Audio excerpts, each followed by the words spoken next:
Mına 51 kilometrdeki Daniyar Mırza'nın berip atkan ulagынан reportaj tartılayız.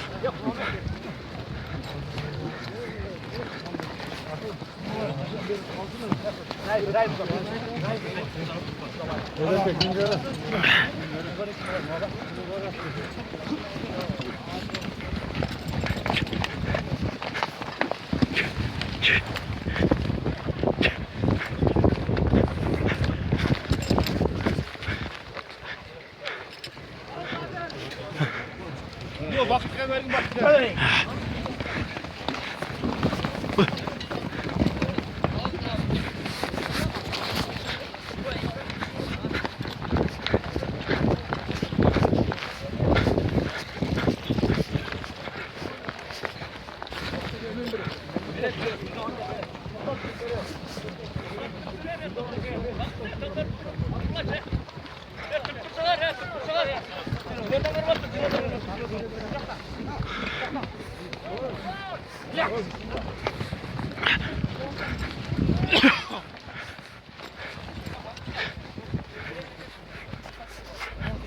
Vaktimiz alıp ketadi.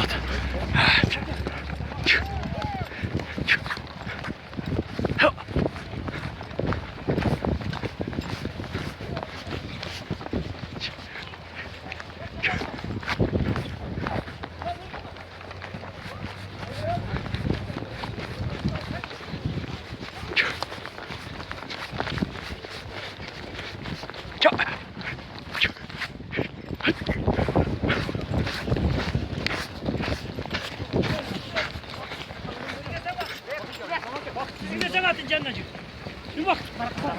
Şöyle orta uçtu. Şöyle lan.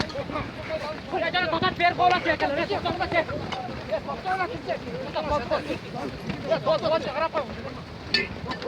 Ya tutturacağız. Olay ben çok istiyorum. Ya olay tutturacağız.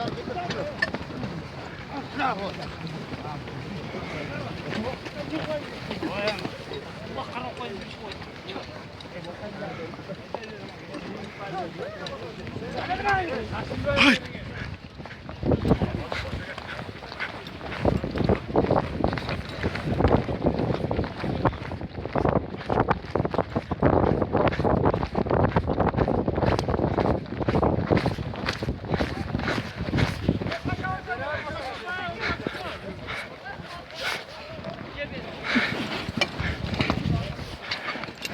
Ne lan tuttu bak.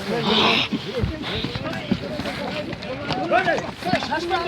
Nereye versenize bak. Böyle. Ha Bahtiyar kalın. Alın o şeker.